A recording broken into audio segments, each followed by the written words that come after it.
Este es el primer episodio de La Turbamulta del Cine, el podcast donde compartimos las mañas del set.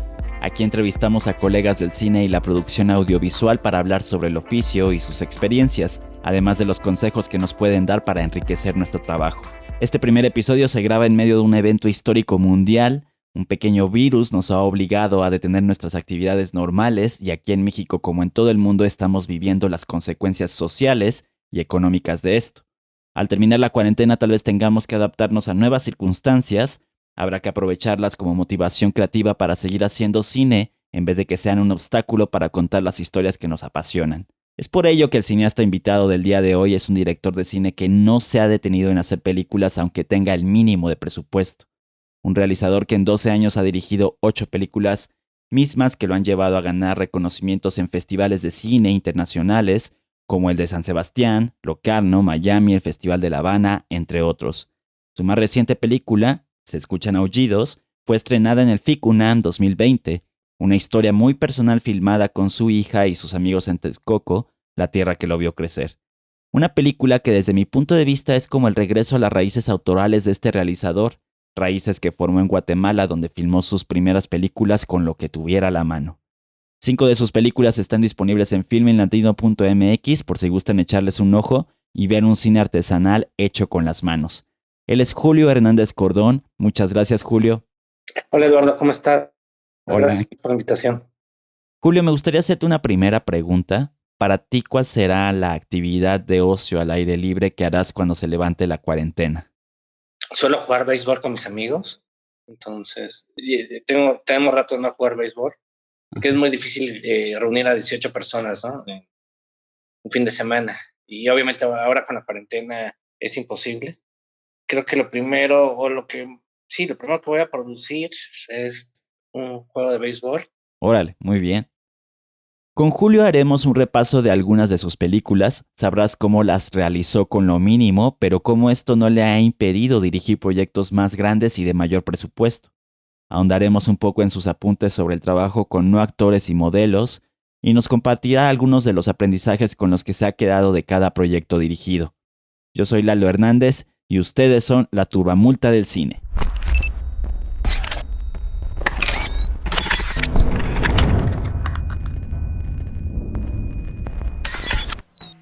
Pero antes de seguir con la entrevista me gustaría hablarte de la iniciativa Company Move, la cual surge como un esfuerzo para ayudar a nuestros compañeros más vulnerables de la industria audiovisual al quedarse sin trabajo debido a la suspensión de labores no esenciales como medida sanitaria ante el brote de la enfermedad COVID-19. Se solicita tu apoyo donando en efectivo para adquirir despensas y entregarlas a nuestros colegas. Hasta el momento se han entregado 267 despensas y el nuevo objetivo es llegar a entregar 450 o más. La cuenta para aportar estará abierta hasta el 15 de mayo del 2020.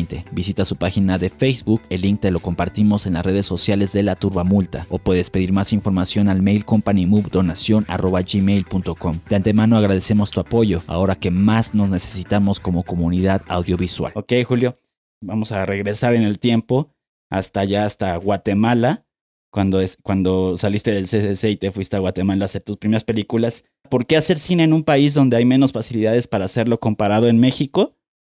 Siendo que tú estabas acá estudiando cine. No sé, creo que por necio. Tenía que ir a un lugar donde tuviera contactos, donde conociera gente, donde iba a tener más apoyo económico y en especie para levantar el proyecto. Y sí, y realmente en Guatemala sabía que iba a ser una película muy pequeña, que iba a ser una película como mucho más libre, sin utilizar todo como los artilugios que nos habían enseñado, que me habían enseñado en la escuela, ¿no? O el modelo de producción. Y, y recibí apoyos de diferentes instancias, o más bien apoyos muy particulares. Eh, Convoqué a artistas contemporáneos de Guatemala, alrededor de 33 artistas contemporáneos, y les pedí que me donaran una pieza para financiar la película y conseguí que como entre 30 o 33 artistas me regalaran piezas y hizo un lote de arte contemporáneo que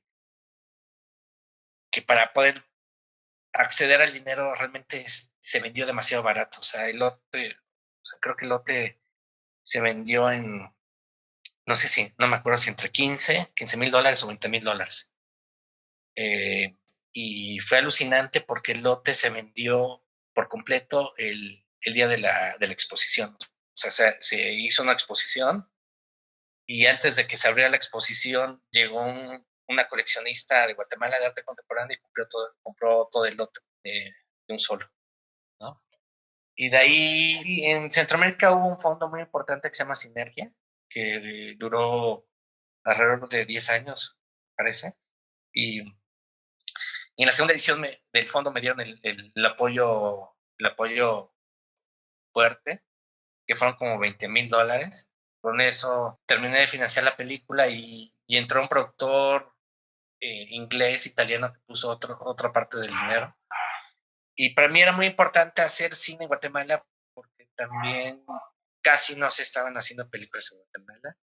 Y, y creo que era importante que mi primera película estuviera cercana emocionalmente al lugar a un sitio, ¿no? Sí, me sentía como muy ligado y como que muy comprometido con hacer una película en Guatemala, casi como una declaración política de mi parte de decir, voy a hacer cine guerrillero de bajo presupuesto en Guatemala y, y me voy a olvidar un poco de México por el momento, ¿no? O sea, siempre supe, siempre supe desde que estaba en la escuela que una parte de mi filmografía se iba a ubicar en Guatemala y que la siguiente parte se iba a ubicar en México, ¿no? Entonces, tenía como mucha hambre por debutar, por hacer la película y, y me daba la impresión que en México todavía no tenía como las palomitas para que un fondo o alguien confiara en mí para darme dinero para financiar una película, ¿no? Claro. Entonces, también comprendí que era más fácil como pagar el derecho de piso en Guatemala que pagarlo en México en ese momento. Ya sabías desde antes que ibas a tener como que tu vida filmográfica tal vez partida en dos, una en Guatemala, otra en México. Cuando te nació esta idea de dedicarte al cine, tal vez antes de que entraras a estudiar cine, ¿te imaginaste haciendo cine de bajo presupuesto o es el cine o era el cine fantasioso, tal vez de gran presupuesto, historias fuera de la realidad? ¿Te imaginabas haciendo más un cine bajo presupuesto o uno como el que veías, digamos? No, siempre me imaginé como de cine bajo presupuesto, porque conocía como las condiciones yo en esa época, antes de estudiar en CCC, viví en Guatemala. Y para mí ese era como el contexto que veía como para hacer cine y obviamente era como infértil. Pero vi una película que me influyó mucho en ese momento, que fue la ópera prima, sí, creo que fue no sé, perdón, no estoy seguro si es la ópera prima o no, de Jim Jarmusch, que se llama Más extraño que el paraíso, que la hizo con latas de negativo que le fueron regalando de la publicidad y que fue juntando, que están como rayadas, que no era una material perfecto, y también te das cuenta que es de tan bajo presupuesto por el tipo de locaciones, el número de locaciones, los actores que utiliza, se siente como lo artesanal. Y cuando vi eso artesanal, vi esa estética, pero que esa estética de lo artesanal era como también como un discurso estético y se estaba apropiando, que no era como un defecto, sino era como su virtud eh, sí, y su valor de producción a la vez. Dije, me hizo aplicar algo en la cabeza y dije, es que es con lo que yo me siento cercano y creo que es lo congruente, primero porque resido en Guatemala y segundo porque me fascinan en esa época las bandas de garage donde podían sonar desafinados y no podían tener como el mejor sonido y ciertas cosas, pero le sobraba actitud y alma, ¿no? Y creo que me identifiqué desde un inicio con ese tipo de cine que lo que le sobra es como actitud y alma. cuando aparece el guión de Gasolina o cuando aparece la idea de Gasolina, ¿sabías que iba a ser tu primera película? ¿Sabías que ibas a hablar de esta historia de estos chicos? No, de hecho, mi primera película iba a ser otra, una historia en el mar y una historia así como medio cursi. Y en el 2004 recibí un taller con Lucrecia Martel de una semana. Y, y ella fue como muy clara conmigo, ¿no? Me dijo que, qué sé yo, no. Me dijo, Julio, tienes que contar cosas que conoces, cosas cercanas. Y siento que tienes la capacidad de contar otro tipo de historias. Y tienes que ser como más honesto y sincero con quién eres y con las cosas que te gustan. Y de hecho, en el último día del taller me dijo, escríbeme el inicio de la película, de la nueva película, y la comentamos. Y me fui directamente al lugar donde me estaba quedando a dormir en San José, en Costa Rica, y al día siguiente le llevé eso, le llevé algo como muy cercano, muy personal, y recuerdo que ella se conmovió mucho y no sé si me abrazó y qué sé yo, como que sentí que el Olimpo me estaba dando la aprobación de que iba por el camino correcto, ¿no? A mí una de las primeras cosas que me llamaron la atención o me saltaron, digamos, es como, bueno, tienes la idea de hacer una película de bajo presupuesto, pero la mayoría de las escenas exteriores suceden en la noche. Así, algo así de conciso y técnico. ¿Cómo lo resolvieron sabiendo que era una película de bajo presupuesto entre tú y el fotógrafo? ¿O qué cosas sabías que no ibas a ver en esa noche? ¿O era una noche que no querías ver? Es muy extraño porque con esa película debutó también María Seco, fue mi compañera de generación en el CCC. Y todos mis cortos del CCC los había hecho en Texcoco, en el lugar donde crecí. Todos eran exterior día. Y estaba como harto de las nubes, que había que esperar, que si se salía el sol, que no sé qué. Y estaba como muy ansioso con el tiempo porque tenía muy poco dinero para rodar y dije, no, mi ópera prima obviamente va a ser exterior porque es lo más barato y va a ser noche porque así vamos a ir rápido. Y jamás se nos ocurrió con María que las calles de Guatemala fueran tan oscuras, ¿no? Y y también me di cuenta que no tenían ni el presupuesto para poder iluminar una calle correctamente. Y lo que hizo María fue mandó a comprar focos de farol, y estos focos como amarillos o naranjas, y con eso iluminó la noche, ¿no? Fue como muy orgánico. Y me dijo, y también María como que entendía que parte de mi propuesta es que se sintieran como las costuras, que se sintiera que era artesanal, que no se sintiera tan prolija o tan limpia.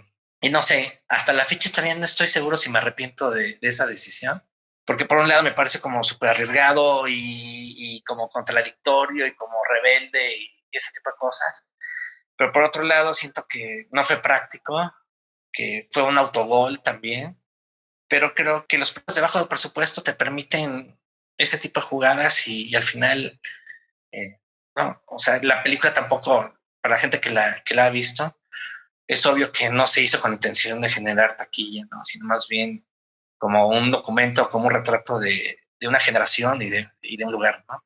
¿Dirías que esto es una de las partes, uno de los aprendizajes que te deja la película de Gasolina respecto a Sí, esta y decisión? sobre todo porque en esa época me gustaba mucho el plano abierto. Entonces siempre dije, María, vamos a contar esta película con planos abiertos y, y eso. Y entonces, obviamente, iluminar la noche con planos abiertos necesitas un presupuesto enorme y no sé, creo que fuimos muy inocentes, creo que sí, fuimos muy inocentes o Mm. muy naif, sí, también.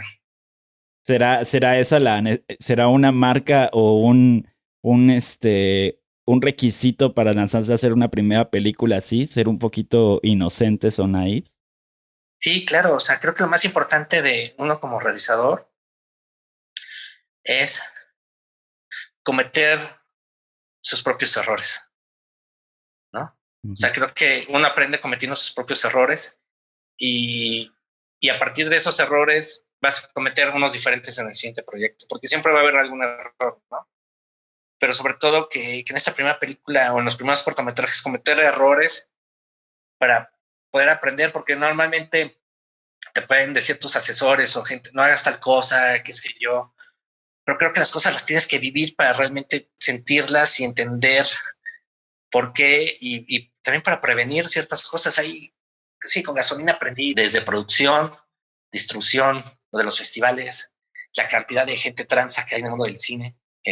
Aprendí también que no se necesita tener 60 personas para hacer una película. O sea, Gasolina la hicimos como con 60 o 70 personas, a pesar de ser una película de bajo presupuesto, pagándola a todos. Y de ahí la siguiente película, que es Las Marimbas del Infierno, la hicimos con 5 personas. Y fue a raíz de esa experiencia de Gasolina que entendí que no me hacían falta tener 60 personas en el set, que al contrario, se volvía todo más caótico y lento. La gente que estaba en producción quería producir como les había enseñado a la escuela, ¿no? Como nos enseñan en la escuela. Y te enseñan que tienes que tener 5 asistentes, que un montón de cosas y que finalmente lo que está haciendo toda esta cantidad de gente es hacer rodaje más lento y despilfarras el dinero de una manera innecesaria, porque no es lo mismo alimentar a 10 personas que a 60, no es lo mismo trasladar a 10 personas que a 60. Es más fácil que puedan pasar accidentes si hay 60 personas acá haya 10. Todo se multiplica y es como, sí, como cualquier ópera prima que lo que haces es como seguir el manual de lo que te enseñaron. Y entiendes que no hay un manual, o sea, que hay muchas maneras de hacer algo. Hay muchos caminos y muchas rutas para llegar. Sobre Marimbas del Infierno, te quería preguntar dos cosas en específico para empezar. ¿De dónde salió la idea de juntar una marimba con la música metal? ¿Y en qué momento descubriste el estilo o los elementos estéticos que iban a incluirse en esta película, los que iban a construir esta película? Supongo que fueron después después de este proceso de aprendizaje de Gasolina, pero también son una consecuencia del tipo de producción que estás escogiendo para hacerla. Me gustaría saber cómo llegaste a todo ello. Sí, antes de estudiar cine trabajé como periodista cultural en Guatemala, en los periódicos. Y en un momento me tocó entrevistar a Blanco, que es el cantante de heavy metal y baterista de heavy metal de una banda mítica de Guatemala que se llama Guerreros del Metal. Y entrevistándolo, él me contó que el diablo lo visitaba en su casa y que se escondía en el closet y cosas así muy como extrañas. Y yo regresé como a la redacción y le conté al editor o a mi jefe de la entrevista y me dijo, Julio, esto no se puede publicar, o sea, no se puede publicar. Y de ahí me quedó como el gusanito de esta persona de este artista, que me pareció como muy enigmático, mítico, rebelde, porque por otro lado estudió medicina, fue el alumno más brillante de su generación, pero nunca ha podido ejercer porque no ha querido cortarse el pelo y nadie se deja atender por un médico de pelo largo con uñas negras, ¿no? Porque parece poco higiénico o qué sé yo, porque Guatemala es muy conservadora. Entonces me parecía como muy extremo que alguien le apostara a la creación artística en un país donde no existe la producción artística, ¿no? De manera oficial. Y después, con el paso de los tiempos, o sea, siempre tuve esta persona como en mi mente de quiero hacer una película con él. Y después, con la mamá de mis hijas tenía una editorial de libros. Y una vez que fui a la editorial, vi que la secretaria estaba llorando y le pregunté qué tenía. Y me dijo que a su papá lo estaban extorsionando la Mara, o sea, las pandillas. Que su papá tocaba la marimba y que lo extorsionaron porque sacó un anuncio, hizo un cartel y lo puso fuera de su casa con su número de teléfono, diciendo que amenizaba fiestas y que el papá le empezaron a amenazar ese día y que su papá y que la mamá le dijo que se olvidara de la marimba, que la quemara, que la tirara, que la marimba solo les traía problemas y que el señor le dijo que prefería que amputarse un brazo a dejar de tocar la marimba. Cuando escuché todo esto, me pareció algo sumamente como rock and rollero, súper fuerte, súper lindo, y no sé por qué se me vino la imagen de Blanco y dije, tengo que hacer algo con ellos dos, ¿no? Y estéticamente creo que tiene que ver con el modelo de producción, o sea, en Gasolina me di cuenta que lo tardado de hacer una película, de un rodaje, es el emplazamiento de cámara, ¿no? ¿Sí? O sea, que cada vez que se emplazaba había que iluminar, que había que montar todo. Entonces, y como Marimba solo tenía 10 días para hacerla, decidí que iba a usar solo planos cerrados, de, como especie de crossover, pero sin ser crossover, planos cerrados y un plano abierto para terminar la escena. Y que en montaje iba a decidir si me quedaba solo con el plano abierto o con el cerrado. Y también me di cuenta que como no eran actores, a veces los diálogos no estaban tan bien dichos o actuados.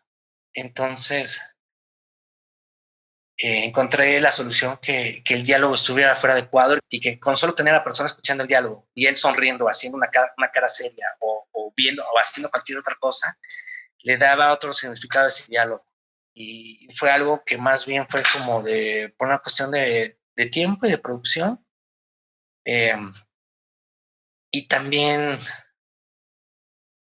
es una mezcla, porque también, ahorita que lo recuerdo, para este rodaje estuve con un libro de fotos, estuve todo el día con un libro de fotos y cada vez que iba a emplazar o a encuadrar, pues veía el libro de fotos fijas y veía y trataba como de inspirarme en los encuadres de los fotógrafos, que era como un resumen de fotógrafos contemporáneos muy lindo.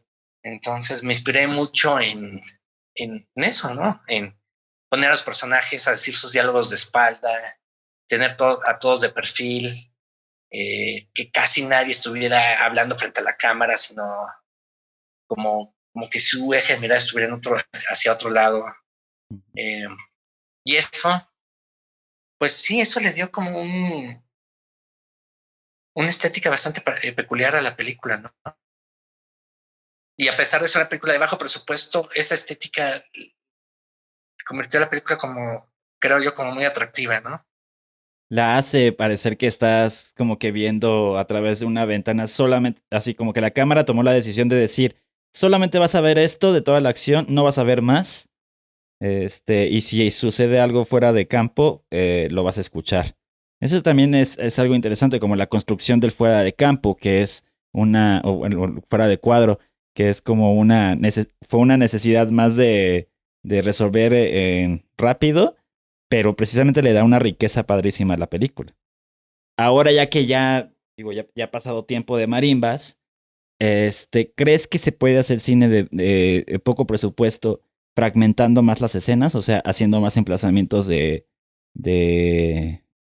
más emplazamientos de cámara. ¿Crees que es posible o sigues con la misma idea de que es difícil? No, sí es posible. Y más porque ahora las cámaras son más baratas. O sea, puedes irte a 2 cámaras o a 3, ¿no? Y como se hacen las series y te vas ahorrando tiempo. Obviamente es un integrante más, ¿no? O 2 integrantes más, depende si llevas foquista o no. Pero también depende de qué tan clavado sea el director con los diálogos, qué tan preciso, si le apuesta a la improvisación o quiere que sus diálogos sean sumamente tal cual dice el guión, y si los actores se equivocan, se empieza desde cero y porque no el diálogo tal cual se escribió.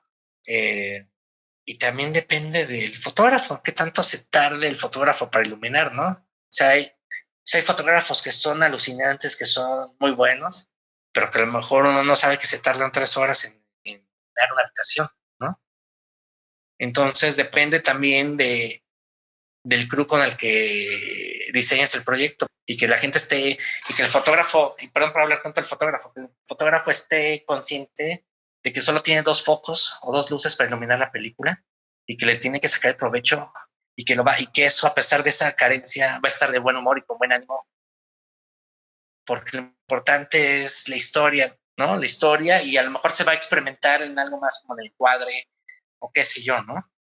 Pero si hay un fotógrafo que es como más académico, pues va a ser complicado que se pueda sí, que se puede hacer el proyecto con bajo presupuesto, ¿no? Y también con la gente que trabajé en Marimbas, todo el mundo sabía que todos teníamos que cargar cosas, ¿no? Que todos íbamos a comer en el piso, que el llamado iba a ser después del desayuno, porque no había presupuesto para dar desayunos, Ajá. ¿no?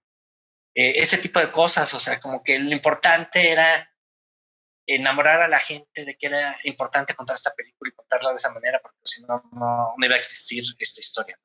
¿Cómo los motivas para que hagan este trabajo y digan, y pues vaya, te crean, tengan esta confianza en decir, no sé exactamente qué es lo que está haciendo, pero ahí va y está fuera de todo lo normal que he hecho, pero ahí va y le voy a entrar con todo a este proyecto de Julio? ¿Cómo lo hiciste tú?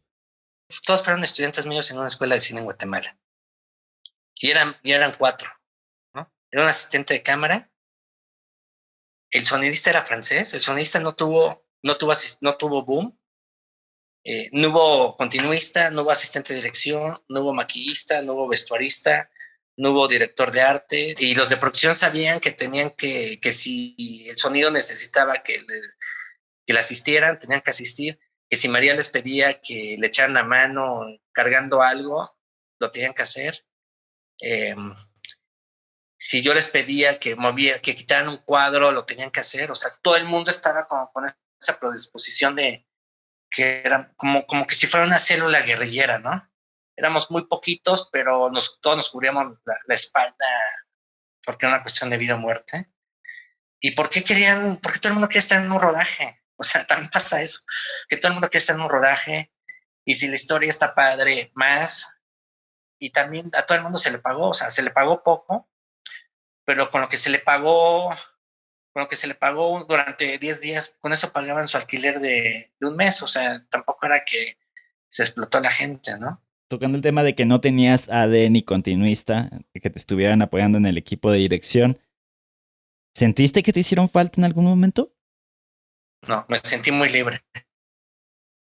Sentí que hice lo que quise, me tardé lo que quise y como yo era el asistente de dirección, sabía que en cada locación no podía pasarme de una hora porque teníamos que ir a otra locación y, y entonces estaba como muy pendiente. Creo que le decía, ya cuando sentía que estaba a punto de, nos teníamos que ir de esa locación, hablar con los de producción, tenemos que hacer company move, en 10 minutos nos vamos, termino esto y chao, ¿no? Y eso también me hizo que fuera como mucho más preciso, o sea, creo que hice un promedio de 3 tomas por plano, o sea, muy poco. Y también por eso me cubría con los personajes o los actores escuchando los diálogos, porque después sabía que podía como hacer ADRs y tener esa imagen y meter el sonido o un diálogo que de repente no quedó bien o me hizo falta o que descubrí que había que modificar. Entonces, esos planos de gente, close-ups de gente escuchando, son como la salvación en las películas donde hay poco tiempo porque son como comodines, o sea, puedes poner esa imagen, le dices al actor que vea fijamente a tal lado, que se rasque la nariz o qué sé yo, y luego puedes poner cualquier diálogo ahí y se siente bien. Me gustaría llegar ahora a Hasta el sol tiene manchas, que es una película que habla de temas sociales de Guatemala, es un retrato social de Guatemala, pero lo hacemos todo dentro de un salón donde se pintan los escenarios con Kiss. Se ilustran de una manera padrísima. El artista o los artistas que estuvieron atrás de esas ilustraciones, mis felicitaciones, están padrísimas con esos gises. ¿Cómo llegaste a esa decisión y por qué llegaste a ella? Creo que en la película lo dices un poco, pero me gustaría que lo digas ahora. En ese momento yo estaba como planteándome regresarme a México. Y llegué a la historia de una manera muy casual porque cada vez que iba al centro, a una oficina de la mamá de mis hijas, a la editorial, pasaba por una calle, un día había un graffiti, al día siguiente había un anuncio político, una campaña política, al día siguiente el grafitero se enojaba porque habían tapado su graffiti y pintaba sobre la campaña política, y al día siguiente el que había hecho la propaganda política se enojaba porque habían tapado el anuncio y pintaba sobre el graffiti, y así se estuvieron durante 3 meses. Entonces era alucinante que sobre las calles de Guatemala cambiaban de color de un día para otro, ¿no? Y era como una especie de guerra de apoderarse de la pared la importancia de la pared como, sí, de la pared políticamente, ¿no? Porque también el graffiti tiene un discurso político muy fuerte, que a lo mejor está como muy sugerente, pero las campañas políticas sí son como demasiado obvias. Me planteé hacer esa película y empecé como a investigar, a ver las locaciones, contactar al grafitero, estaba contactando a la persona que hacía la publicidad. Me di cuenta que iba a ser imposible hacerla en una semana porque tenía solo $3,000 para hacer la película. Tenía solo $3,000, requería mucha seguridad porque era el centro, requería como pagar estacionamientos, requería traslados. En la ciudad de Guatemala llueve demasiado y era todo al sí, exterior día o exterior noche, lo que fuera. Y es una ciudad sumamente ruidosa. Entonces, por sonido no me iba, esas calles no me iban a funcionar. Y me frustré bastante y pensé, bueno, es que si la única manera que puedo hacer esta película en una semana es en un foro. Y en Guatemala no hay foros, y si hubiera foros no tuviera dinero para alquilar un foro. Pero ¿cómo podría hacerla en un foro? Y tenía ganas de hacer algo en un foro. Y hablé con un amigo que es artista plástico y le dijo, oye, ¿te animas a que yo le tome fotos a las calles que me gustan y tú las pintas con gis? Me dijo, sí. Y alquilé una oficina durante una semana y hicimos toda la película en esa locación, que esa locación, que era una oficina, se convirtió en 30 locaciones porque hacíamos eso que hicieron en la campaña política. Se pintaba, se borraba, se pintaba, se borraba, y era un homenaje. Sí, para mí es un homenaje como al cine de bajo presupuesto, al videoarte, a, la, a las calles, ¿no? A pesar de que no las calles estaban presentes, pero no estaban presentes de manera tridimensional. Y tenía ganas de hacer una película diferente, ¿no? O sea, una peli que sintiera que no, a lo mejor puede sonar muy pretencioso, pero que sabía que no había otra película igual. Es una película también donde aprovechas, o sea, haces intromisiones tú como director, eh, cosa que más a futuro vamos a ver en otra película. Estas intromisiones parecerían más como una declaración de tus ideas estéticas o artísticas sobre la cinematografía. ¿Era también pensado en eso como una declaración de posicionamiento respecto al cine? Eso surgió en el rodaje cuando mi amigo Beto me estaba pintando. Nunca me dijo que se iba a tardar 3 o 4 horas por cada dibujo, ¿no? Entonces yo estaba como, me quería ahorcar porque dije, no me va a dar tiempo de hacer esta película porque se tarda, además es muy detallista eso, o sea, obviamente es muy pro y muy concentrado. Entonces le dije a toda la gente a toda la gente, éramos 2, 3 más, que estuviéramos grabando todo lo que había alrededor, que la película se iba a terminar contando con un making of y, y se volvió como la película, como el making of de la espera de los dibujos. Y mientras es esa espera de los dibujos, eh, está, dije, bueno, sería lindo poner poemas, ¿no? Pero no, que los poemas fueran como una especie de voz en off, pero sin que sonara la voz en off, o sea, como poderle hacer un homenaje también a los poetas que me gustan o que me gustaban en ese momento. Y dije, bueno, finalmente es una película tan pequeña y que carece de todo, pero que su valor es como la libertad creativa. Dije, no pasa nada si están los poemas. Claro. Y así, sí, más bien, tenía ganas de hacer un largo y pensé cómo puedas sumar horas de vuelo para llegar a la longitud de un largo. Hacemos una breve pausa para hablarte de un esfuerzo que busca que las pantallas de 4 salas independientes de cine sigan brillando. Por la contingencia sanitaria de la enfermedad COVID-19, salas de cine de Nayarit, Guanajuato, Oaxaca y Quintana Roo han lanzado una campaña de donaciones para evitar el cierre definitivo. De ellas dependen 16 familias y la cultura cinematográfica de sus ciudades. Es por eso que piden tu apoyo a través de la plataforma donadora. En las redes sociales de La Turbamulta te dejamos el link a la campaña o puedes visitar la página de la comunidad de exhibición cinematográfica, cine.org. Ayuda a que las pantallas sigan brillando. Sobre Te Prometo Anarquía, pues es una película que creo que se ha hablado mucho de ella. Creo que es la película que te generó más proyección tanto nacional en México como internacional. Una de las cosas, de las experiencias que hablas de ella en las entrevistas, es del primer día de rodaje cuando llegas a la locación. Te encuentras con todo este aparato de producción cinematográfico gigantesco y piensas que te robaron la locación, que ya la había tomado alguien más, ¿no? Entonces te tranquilizan, te dicen, es tu propia producción, Julio, tranquilo. ¿Cómo fue el adaptarte a ese aparato de producción? O sea, ya después de esa sorpresa, ¿cómo fue el adaptarte a trabajar así? Me costó mucho. O sea, venía de hacer películas con 5 o 10 personas máximo.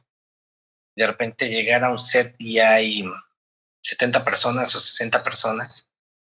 Eh, y, y sentía que la gente me miraba medio raro porque no entendía por qué alguien que venía de Guatemala estaba dirigiendo una película de México, ¿no? En México. Y por más que les explicaba que yo era mexicano, que había crecido en México, que estudiaba en el CCC, siempre hay una cosa un poquito como eh, extraña del mexicano hacia Centroamérica, ¿no? Entonces, y sentía que me tenía que ganar la confianza de todos en cada llamado, ¿no? Al principio.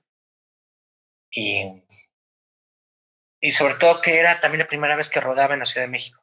Todos mis cortos del CCC los hice en Texcoco, nunca había rodado en la Ciudad de México. Y la película creo que tuvo 66 o 70 locaciones en la Ciudad de México, o sea, demasiadas. Y toda la película transcurre casi exterior, más bien en exteriores. Y no sé, supongamos el primer día del llamado, yo me encerré en el camper con los actores y no quería salir, o sea, me molestaba mucho que me dijeran patrón, ¿no? Me parecía muy ofensivo, no sé por qué, porque bueno, nunca me he visto como un patrón y, y pedía que me llamaran Julio y no me hacían caso. Eh, y porque tenía que dirigir a los actores, que me parece como algo muy íntimo, tenía que hablar con ellos en medio de tanta gente que me está escuchando. Entonces opté por hablar con, separarme del crew, llevar a los actores a 10 metros de distancia del punto del set y darles las indicaciones de esa manera, ¿no? Y luego ya regresaba con ellos y así iba y venía. Eh, porque también en esa época era, era mucho más tímido de lo que soy ahora, ¿no? Ujú. Y, y sí es bastante como... Eh, eso creo que lo más complejo, bueno, no lo más complejo, pero eso es algo difícil de dirigir, es que todo el mundo te está escuchando tus indicaciones y por ejemplo, el resto del crew suele estar con muchos proyectos, con muchos directores, entonces empiezan las comparaciones y qué sé yo, y, y hay un bullying ahí como medio escondido, ¿no? Eh, pero bueno, creo que poco a poco me gané la confianza, ¿no? Y porque también es difícil hablar en público, o sea, hablar en frente de tanta gente, tratar de sonar inteligente, decir, ser claro, preciso. Y muchas veces en el set no sabes lo que quieres, pero sí sabes lo que no quieres, ¿no? Y estás como ahí intentando encontrar lo que quieres. Y durante ese momento, pues uno está tenso, ¿no? Eh, eso fue lo que lo que me costó, pero ya después en los demás proyectos que he hecho en México me sentí como muy cómodo. También trabajaste con no actores, como lo habías hecho anteriormente. Incluso en Hasta el Sol tiene manchas, haces citas sobre Bresson y el tema de los modelos. Me gustaría ahondar un poquito en esta forma de trabajar.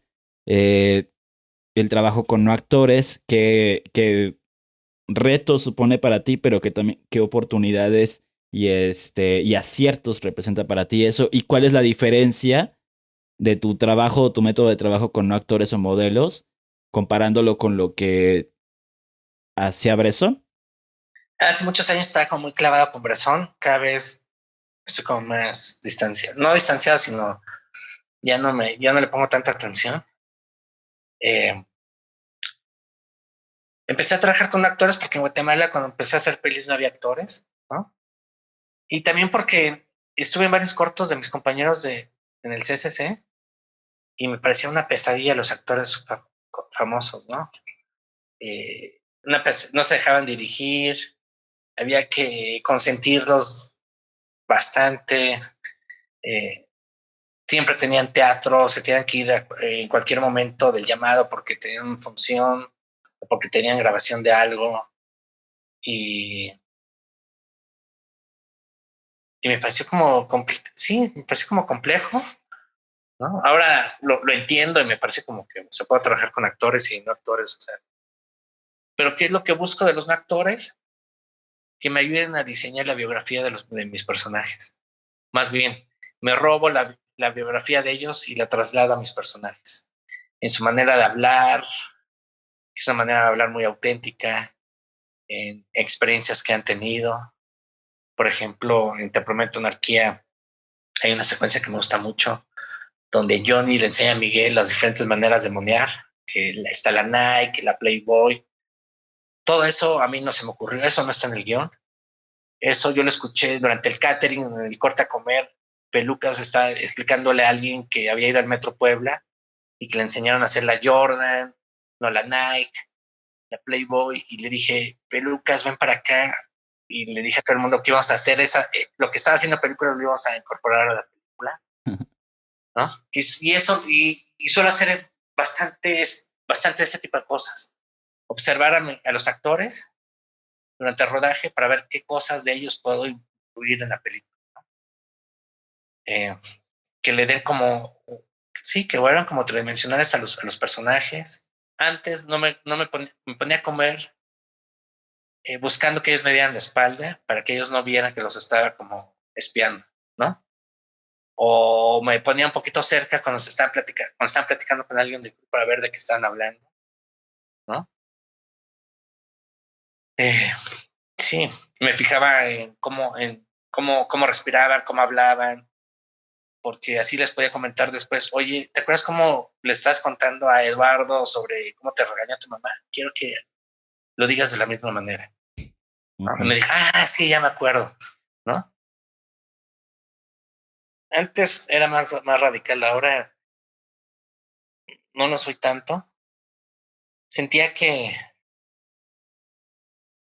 sentía que los actores que tenían como una necesidad por estar, ¿no? Por estar, por estar presentes. Y los no actores o sea, estaban ahí, o sea, no tenían que hacer nada por estar, ¿no? No tenían que poner, acentuar las palabras, ni, ni nada por el estilo, ¿no? Como que, y creo que eso también me sirvió para diseñar una manera de dirigir en la que todo transcurre de una manera muy pausada y natural, ¿no? Pero no digo pausada en cuanto a tiempo, sino pausada en que el silencio es importante, ¿no? Que a veces el silencio puede decir mucho más que una palabra. También en la manera en que pueden hablar los actores, ¿no? Que de repente lo que sucede es que con los actores es que dicen el diálogo de una manera muy limpia y correcta, ¿no? Pronunciando cada palabra. Y lo que ahora les pido es que ensucien su diálogo, ¿no? Que de repente que hablen un poquito más rápido, que pronuncien una palabra no tan correcta. Obviamente partiendo del contexto de los personajes, pero la mayoría de la gente, nadie habla con una sintaxis correcta, ¿no? Claro. Bueno, creo yo. Obviamente hay gente que sí puede hablar con una sintaxis muy correcta, pero creo que son como casos únicos. Sí, no es el común. Sí, entonces, y eso le da una veracidad a los personajes. Y, y no sé, ahora creo que hay actores que me parecen como increíbles. La ventaja de los actores es que se saben el diálogo, ¿no? O sea, que tiene una capacidad, una retentiva que a mí me sorprende. Uh-huh. Que siempre les pregunto a los actores cómo lo hacen para memorizarse, para aprender, para sentir 90 páginas, ¿no? Y decirlas de una manera que parece que no se la aprendieron de, bueno, algunos, ¿no? Y es algo que de repente cuesta un poquito con los no actores, ¿no? Y por eso se improvisan los diálogos y qué sé yo. Uh-huh. Y otra cosa es que obviamente los actores tienen como un compromiso, ¿no? Con el llamado, con muchas cosas, con el cuidado. O sea, el temor que tienes con los no actores es que no se cuidan, ¿no? O sea, que dices, corte, chicos, ahí se acuerdan que no pueden patinar, ¿no? No pueden patinar porque si te caes y te rompes el brazo, jodes la película. Claro. No te puedes caer, no te puedes ir a emborrachar, porque si te atropellan, si pasa algo, jodes la película. Tienes que tener mucho cuidado porque el llamado mañana es a las 4:30 de la mañana y si no llegas a tiempo, jodes la película. O sea, como está recordando constantemente ese tipo de cosas, Es ¿no? el riesgo del no actor, ¿no? El de no tener no actor.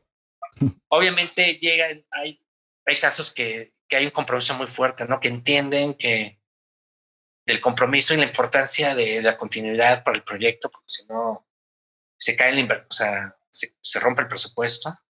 ¿Qué más? Hay una que también es muy importante, que el actor suele preguntarte por qué constantemente. Hay más un diálogo en la construcción del personaje, ¿no? Sí. O sea, te está como poniendo a prueba constantemente o entendiendo cuál es tu mirada acerca del personaje y tienes que estar respondiendo y respondiendo, que eso genera un diálogo interesante, pero también puede ser como muy agotador, ¿no? Porque también uno no tiene. Sí, puedes tener la respuesta de todo, pero a la vez no quiere decir que sea la respuesta correcta de cómo tiene que ser tu personaje, ¿no?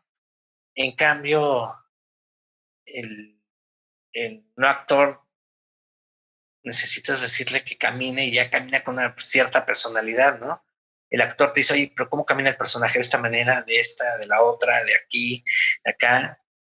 Y te da 1000 opciones que de repente dices, increíble, pero no sé cuál de todas, o sea, no sé, puede parecer como pereza mental, pero no sé, de repente algunos me van a comprender. Creo que tiene que ver también con algo digo, escuchaba que precisamente como que alrededor de esas películas, tú dirigías más como que con la intuición que con lo teórico de fondo, ¿no? Sí, soy muy intuitivo.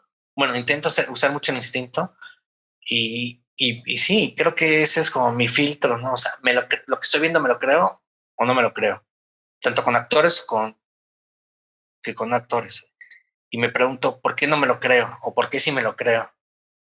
Y me estoy como cuestionando si me lo creo o no me lo creo. Y qué cosas puedo modificar para creérmela, ¿no? Para que sea más verosímil o menos, o sobre todo, a lo mejor a lo mejor no es tanto lo verosímil, sino esquivar como el lugar común, ¿no? Atrás hay relámpagos es una película que produjeron dos actrices Sí. costarricenses y te hablaron para que te lanzaras a dirigirla. ¿Tú también la escribiste con ellas o solo? Di la idea, o sea, fue una película que se hizo sin guión, ¿no? Les, no sé si fue un error al final, pero les dije que dirigiera película si la hacíamos sin guión, si era como un laboratorio para mí. Y me dijeron que sí, que a ellas les interesaba como experimentar, como improvisar.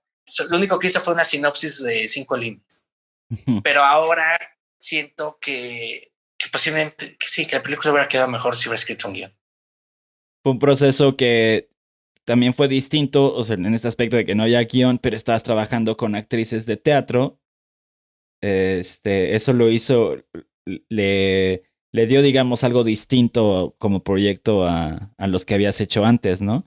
Tal vez ahí es donde te diste cuenta de algunas verdades sobre trabajar con actores profesionales. Sí, ahí la pasé muy bien con ellas. Además que son amigas, como que el compromiso, como que había un hambre, o sea, también el actor tiene un hambre por contar historias, ¿no? Y ahí entendí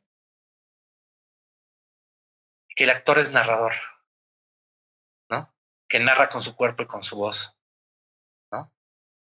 Y es algo que me pareció como muy lindo y los empecé a ver de otra manera. Oh. Lo que hiciste después fue regresarte a México y hacer la que es la película con más presupuesto de tu filmografía, tengo entendido. Sí, así es. Cómprame un revólver que para sumarle más, tal vez complejidad a la producción de la película no se filma en la Ciudad de México, se filma en Sonora, Sí. ¿cierto? Es una película, pues, que trata un tema, digamos, tiene un tono posapocalíptico, pero como desde el punto de vista infantil en un país destruido por el narco. Este, aquí, ¿cómo aprovechaste los recursos? O sea, tenías la película donde holgadamente podría decirse que tenías más recursos. ¿Te sentiste más libre o presionado al hacer esta película? ¿Cómo fue el proceso con la película que más presupuesto has tenido?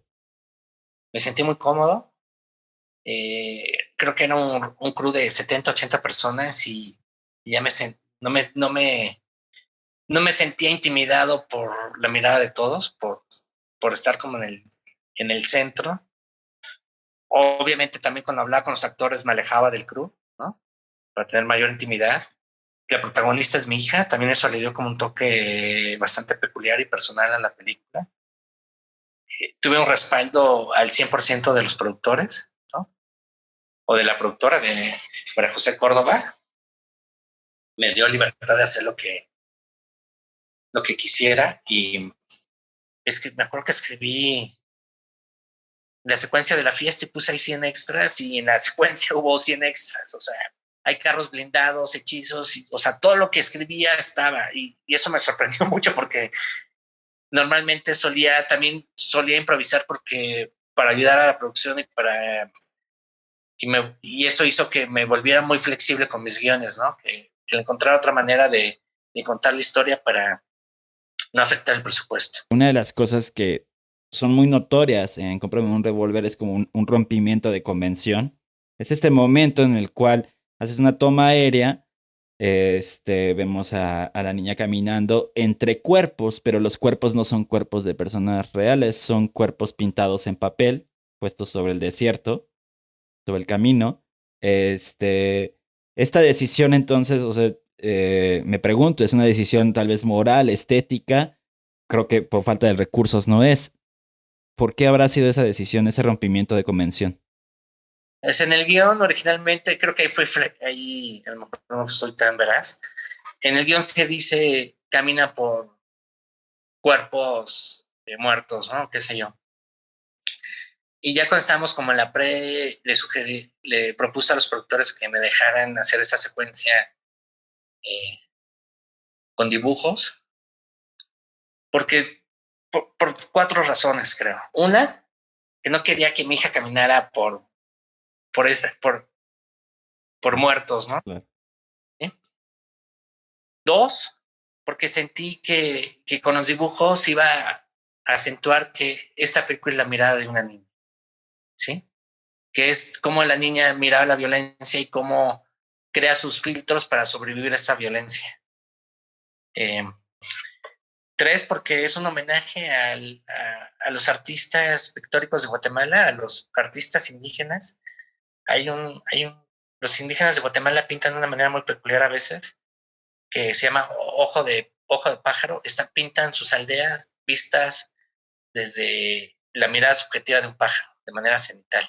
Mm. Y cuatro, convencí a los productores porque les dije que iba a ser más barato los dibujos que tener a 100 personas, 100 extras tirados en el piso, ¿no? Sí, claro. Y también porque siento que uno con sus películas tiene que construir una imagen que sea como la imagen embajadora, ¿no? Una imagen que sea como única de la película y que sea una imagen que cuando hablen de la película, que se les venga una imagen fuerte de la película. Y creo que esa es una de las imágenes íconos de la película, ¿no? Igual que en Te Prometo Anarquía hay como la imagen de Johnny patinando en la autopista, que es como una imagen muy potente y que para la gente que ve Te Prometo Anarquía piensa en esa imagen, ¿no? Igual que con Cómprame un Revólver piensa en esta imagen. Y creo que uno como realizador tiene que diseñar que cada película de uno tenga una imagen que se vuelva como memorable, pero sin ser tan preciosista, ¿no? Una imagen embajadora. Sí. Después de esta película, le entraste al mundo, tengo entendido que fue la primera vez, pero le entraste al mundo de las series en Desenfrenadas. Cuéntame ahí, tu, tu experiencia de estar en el mundo del cine y luego pasar a las series. Claro, es un proceso de producción muy distinto. ¿Y cómo te sentiste al respecto estando ahí trabajando?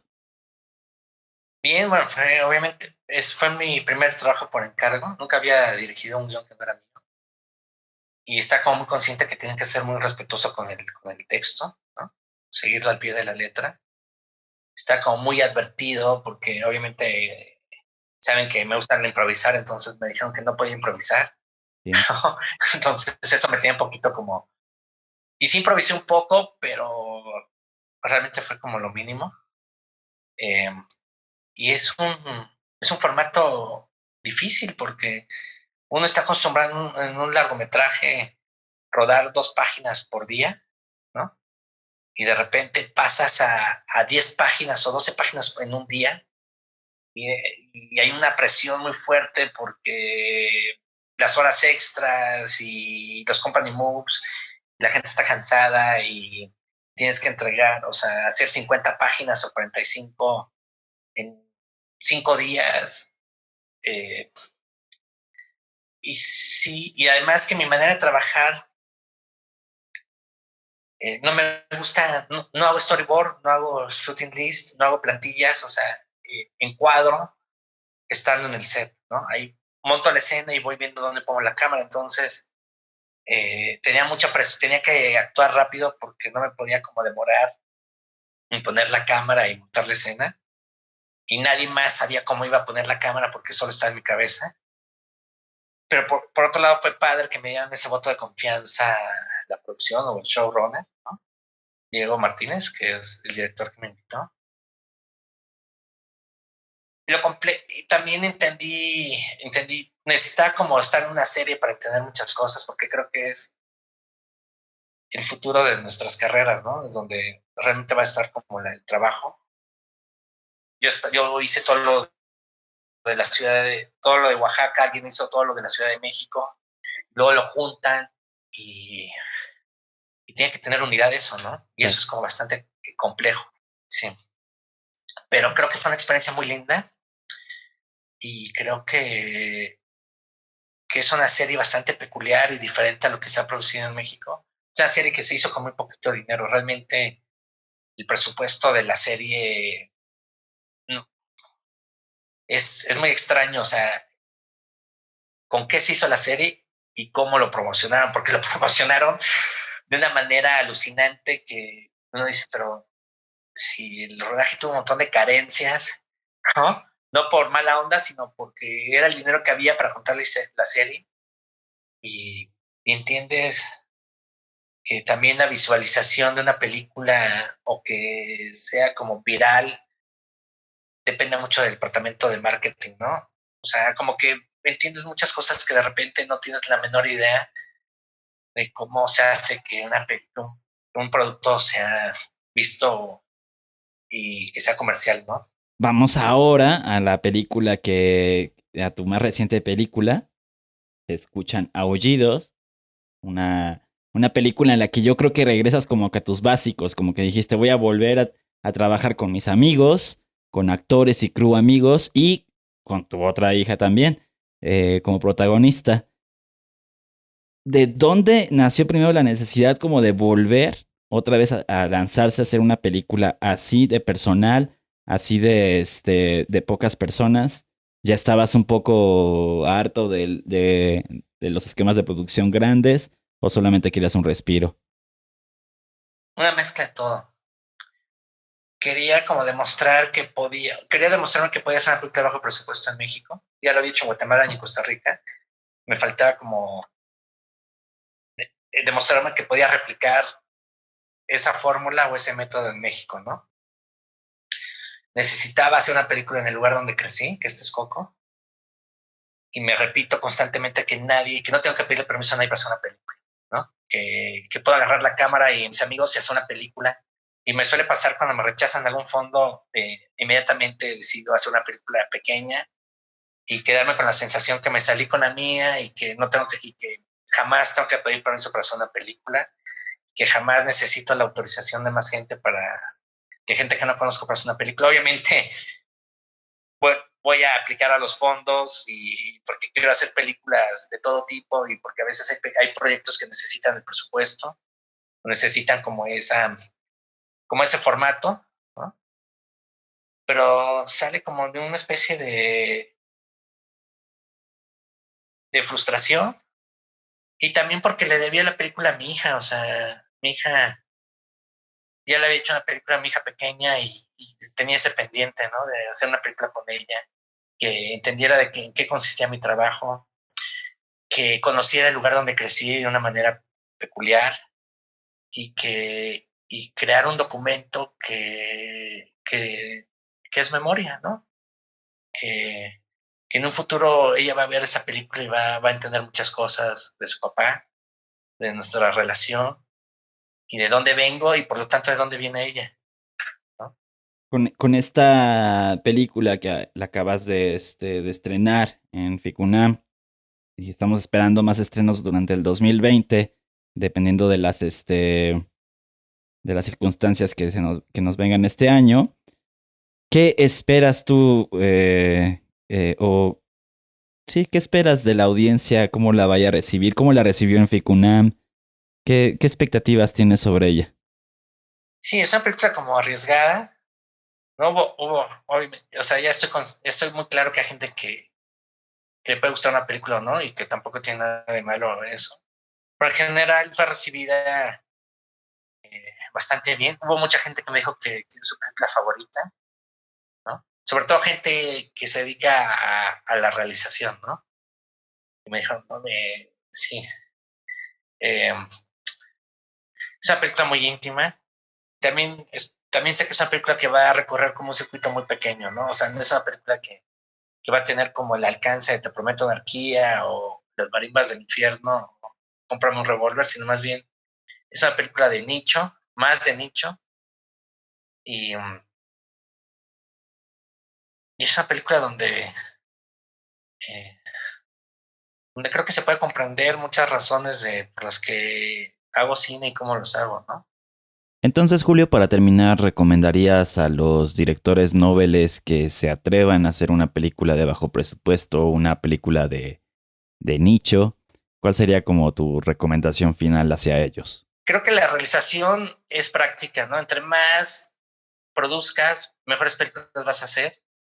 Y, y creo que las películas de bajo presupuesto o de nicho o qué sé yo, tienen libertad creativa y te puedes experimentar y estás consciente de que no va a ser taquilla, que a la crítica la vas a desconcertar. Entonces, también creo que es padre atreverte a desconcertarte, a no repetirte, a jugar, a disfrutar un rodaje, a decir, soy un director multifacético que puede hacer películas pequeñitas, puede hacer películas como más experimentales, puede hacer una película de acción de cierta manera como Cómprame un Revólver, puede hacer una película de amor de tal manera como Te Prometo Anarquía, pero lo importante es saber que yo como realizador me puedo apropiar de las historias y los géneros y darles un sello particular o peculiar, ¿no?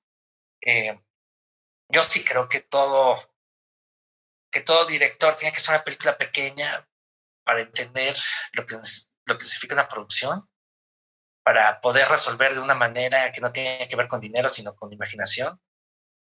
Y porque va sumando como horas de vuelo, ¿no? Entre más horas de vuelo tengas, más, sí, mejor contador de historias y mejor puesta en cámara vas a tener, y mejor trato vas a tener con los actores, con el crew, y también vas a coleccionar errores que no vas a repetir, ¿no?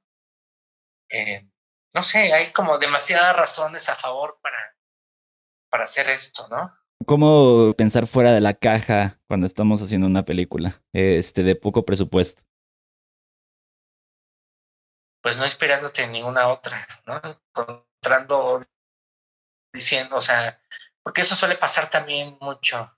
Se está haciendo cine sobre cine, ¿no? O sea, se está haciendo cine o reflexiones sobre otras películas o inspiraciones o referencias sobre otras películas, y finalmente se vuelve como un ciclo vicioso, y resulta que toda la gente tiene las mismas referencias, ¿no? Entonces todas las películas parecen como hermanas o primas o qué sé yo, porque tienen algo. Y creo que lo importante y lo más difícil es encontrar una voz particular y propia, ¿no? Y entonces decir, bueno, voy a usar otro tipo de referencias, voy a experimentar, voy a hacer una película sin pensar en otra película. Quiero, no sé, hay una frase que encontré hace muchos años cuando estaba estudiando cine, que creo que la dijo Jimi Hendrix, no estoy seguro, que dice: si quieres homenajear a tus héroes, tienes que crear un estilo propio. Entonces, eso, o sea, encontrar tu voz y animarte a hacer cosas, y animarse a hacer cosas diferentes. Y también al hacer cosas diferentes uno puede también entender por qué uno quiere hacer cine y cuáles son sus motivaciones, cuáles son sus influencias de cierta manera y sus razones. Y también saber que es muy lindo saber que puedes hacer, que no necesitas de tanta gente, de tantas cosas para hacer lo que te gusta y lo que amas. Quien puede con lo menos, puede con lo más, Julio. Sí, bueno, eso dijo Bresson, y sí, estoy totalmente de acuerdo. Pues bueno, muchas gracias por esta entrevista, por tu tiempo. Gracias, Eduardo, y saludos a todos. Bien, muchas gracias. Chao, un abrazo. Y bueno, así es como terminamos el primer episodio de La Turbamulta del Cine. Platicamos con Julio Hernández Cordón, hablamos sobre cómo se ha aventado a hacer películas de bajo presupuesto y cómo esto le ha ayudado a tener experiencia para poder hacer películas con un presupuesto más holgado e incluso series de televisión. Tocamos el tema de los no actores y los actores. Nos platicó de cómo fue descubriendo que trabajar con los actores no era tanto una pesadilla como se lo imaginaba. Y hablamos sobre un concepto que me encantó: la imagen embajadora. Sin duda fue un gran programa, espero lo hayan disfrutado como yo lo hice. El siguiente episodio nos estará acompañando una productora de sonido. Estaremos hablando sobre el proceso de postproducción de sonido para películas y series de televisión. Manténganse al tanto en nuestras redes sociales, escríbanme por Facebook, por Instagram, cualquier comentario que tengan o a quién les gustaría que tuviéramos de invitado. También suscríbanse a nuestro canal de YouTube o agréganos a tus favoritos de iTunes y Spotify. Yo soy Lalo Hernández y esto fue La Turbamulta del Cine. La Turbamulta del Cine fue presentado por Lincelot, agencia de branding para proyectos artísticos, donde se desarrollan conceptos, estrategias, diseño gráfico y todo lo que necesitas para capitalizar tus ideas de forma creativa. Aquí la especialidad es la interdisciplina. Visita el sitio web lincelot.com con doble T al final o escribe por WhatsApp al 55 38 98 09 97. Menciona que escuchaste La Turbamulta y llévate una sorpresa.